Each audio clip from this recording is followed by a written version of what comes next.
आप सभी लोग and welcome back to the new video. तो आज हम लोग बनाने वाले हैं ज़ीरा वाले बिस्किट्स जो कि बहुत मज़े के होते हैं और तकरीबन सभी को बहुत ज़्यादा पसंद होते हैं, जो चाय के साथ या मतलब ऐसे रिफ़्रेशमेंट के तौर पर हम लोग यूज़ करते हैं घर में। तो ये बनाना बहुत ईजी है, इसके लिए हमें ना ही ज़्यादा चीज़ों के इस्तेमाल की ज़रूरत है, हम लोग घर में ही रखी हुई चीज़ों से हम लोग इसको बनाएंगे। तो इसके लिए इधर मैंने घी लिया है, हाफ़ कप घी है, हाफ़ कप शुगर है, एक एग है। ये ऑप्शनल है, ये टोटली ऑप्शनल है। अगर आप डालना चाहें तो आप डाल सकते हैं और नहीं भी डालना तो आप ना डालें, कोई मसला नहीं है। आप एग लेस भी बना सकते हैं। ये 2 कप फ्लोर है, आप इसमें मैदा यूज़ कर सकते हैं या फिर कोई सा भी आटा जो आपको यूज़ करना हो वो आप कर सकते हैं। उसके बाद इधर आगे ये सॉल्ट है, ये 1 टेबल स्पून हमने सॉल्ट लिया है। 1 टेबल स्पून ही हमने इसमें बेकिंग पाउडर लिया है। 1 table spoon plus half table spoon हमने इसमें ज़ीरा लिया है और जो है इसमें पिंच ली है हमने बेकिंग सोडा की। उसके बाद ये हमने पानी लिया जो हमने आखिर में इसे गूंदने में यूज़ करना होगा। तो हमने ये जो घी लिया है इसको पहले अच्छी तरीके से हम लोग रूम टेम्परेचर पे ले आए हैं। ये आप देख सकते हैं, बिल्कुल ये हार्ड नहीं है, इसमें लम्स नहीं है, क्योंकि ये ज़रूरी है। अगर इसमें लम्स होंगे घी में तो वो डो इसकी अच्छी नहीं बनेगी। तो बिल्कुल इसी तरीके से ये होना चाहिए, इसमें बिल्कुल लम्स नहीं नज़र आए। तो इसी स्टेज पे हम लोग इसमें ये ऐड कर देंगे और फिर हम लोग इसको मिक्स कर लेंगे। पहले हम लोग, मैं इसे स्पैचुला से कर रही हूँ, उसके बाद इसको बीटर से करेंगे। इसको मैं इधर बीट कर लेती हूँ। हम इसको जब तक ही बीट करेंगे जब तक ये फ्लफी नहीं हो जाती और अच्छी सी ये फ्लफी होनी चाहिए, उसका कलर भी अच्छा हो जाएगा और ये डबल हो जाएगी अपनी। अगर आप चाहें तो इसको हैंड विक से भी आप कर सकते हैं, लेकिन ये बीटर से जल्दी हो जाएगा, तो मैं तो बीटर ही रिकमेंड करूँगा आप लोग को। तो अब ये देख सकते हैं कितना अच्छा ये बीट हो चुकी है तकरीबन। तो इसको इस पॉइंट पर हम लोग ला के बंद कर देते हैं स्पैचुला से पहले इसका साइड पे। तो ये आप देख सकते हैं ये बहुत अच्छी तरीके से हो चुकी है हमारी बीट। ये बिल्कुल क्रीमी सा इसका टेक्सचर हो गया। अगर आप मेल्टेड बटर या घी यूज़ करते हैं तो उसके लिए आपको इन दोनों चीज़ों को मिक्स करने के बाद 15 मिनट्स के लिए फ्रिज में रखना पड़ता। तो बिल्कुल इसी तरीके का हमें चाहिए था। पॉइंट पे लाके मैं इधर एग यूज़ कर रही हूँ, और अगर आपको एग यूज़ नहीं करना है तो आप विदाउट एग भी इसको बना सकते हैं। ये ऑप्शनल है, टोटली ऑप्शनल है।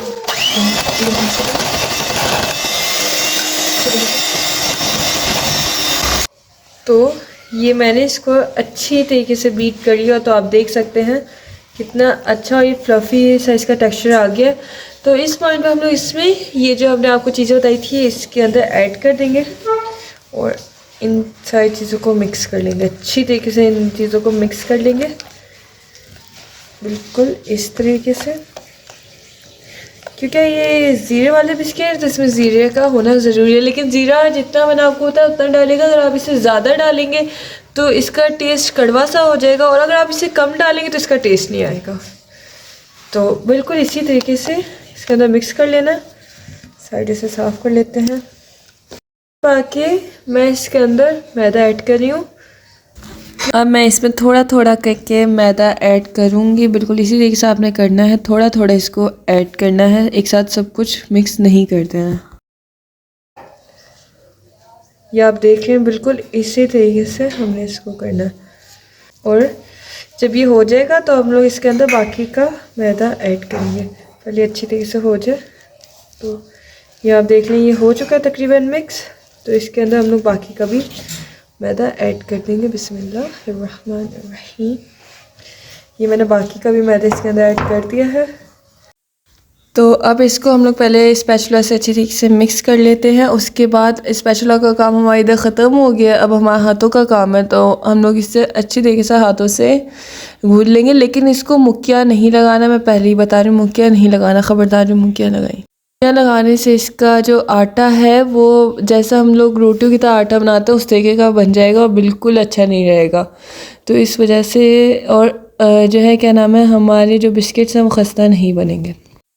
इसको हमने गूंदना नहीं है, हमने इसे बाइंड करना है। मतलब इसको जो आपस में ऐसा कर दें कि आपस में जुड़ जाए, इसको गूंदना नहीं, मैं दोबारा से मना कर रही हूँ। और इस स्टेज पे आके मैंने इसमें ज़रा सा पानी ऐड किया क्योंकि पानी ज़रूरी था इस वजह से, और बिल्कुल थोड़ा पानी ऐड करना है क्योंकि हमें एक हार्ड डो चाहिए, सॉफ्ट डो बिल्कुल नहीं चाहिए। अगर ये सॉफ्ट हो जाएगी तो ये सही नहीं बनेगा। जैसे हमें नान खटाइयों के लिए आटा चाहिए होता है हार्ड, वैसे ही हमें इसके लिए भी हार्ड आटा चाहिए होता है। तो ये देखें बिल्कुल इस तरीके का आपका आटा होना चाहिए। तो इस टाइम पे मैं इन सबको आपस में बाइंड कर लूँगी। और तो आप इसको देख सकते हैं, ये मैंने इसका आटा कर लिया है अच्छी तरीके से। तो अब हम लोग इसको साइड पे करते हैं और प्लेन सरफेस हमने ले लिया है एक, तो इसके ऊपर अब हम लोग इसको निकाल देते हैं। तो पहले इसको 2 पीसेस में डिवाइड कर देते हैं, एक ये वाला, और अच्छे तरीके से इसको हाथों की मदद से एक पेड़े की शक्ल में बना लेते हैं।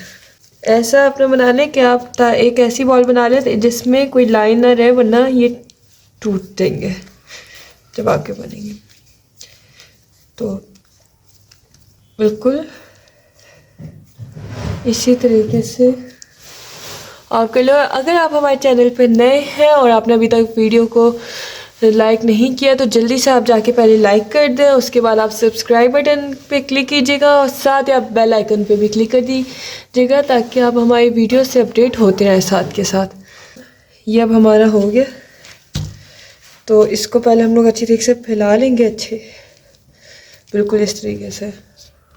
तो अब मैं बेलन की मदद से इसको अच्छी तरीके से रोल कर लूँगी। बहुत एहतियात से करना है क्योंकि ये टूटेंगे, तो बहुत एहतियात से इसको हमने रोल करना। बिस्मिल्लाहिर्रहमानिर्रहीम।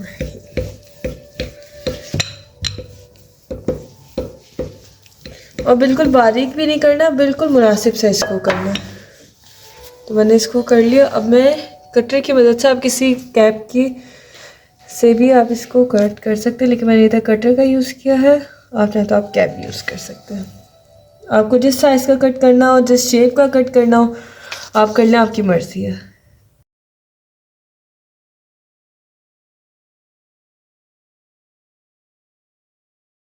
तो मैं थोड़े से बिस्किट रेडी कर लिए हैं। तो पहले अब हम लोग इनको पहले रख देते हैं इतनी देर में।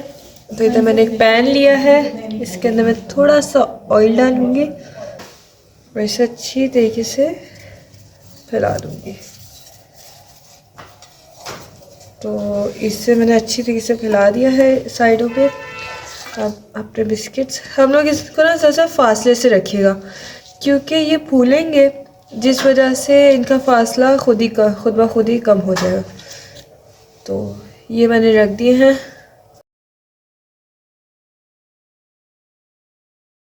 मैंने इसको जो है प्रीट होने 5 मिनट पहले इसको प्रीट होने रख दिया है, मीडियम फ्लेम पे, मीडियम लो फ्लेम पे रख दिया है। उसके बाद अब हम लोग इसके अंदर कुकीज़ रखेंगे। अपनी जो हमारी ज़ीरा कुकीज़ हैं वो हमने इसके अंदर रखनी है। और इसको जो है शुरू के 5 मिनट हमने, 5 नहीं बल्कि 2 मिनट हमने इसको मीडियम फ्लेम पर रखना। उसके बाद हमने इसे लो कर देना।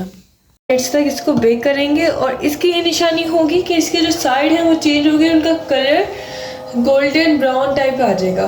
तो इसका मतलब है ये रेडी हो चुके हैं। तो कम से कम हम लोग इन्हें अभी 30 मिनट्स के लिए छोड़ देते हैं। तो 30 मिनट्स बाद आपसे दोबारा मिलते हैं। लेकिन एहतियातन आप इसे 20 मिनट में चेक कर लें। तो ये हमारे बन के रेडी हो चुके हैं। ये देखिए कितने यमी लग रहे हैं।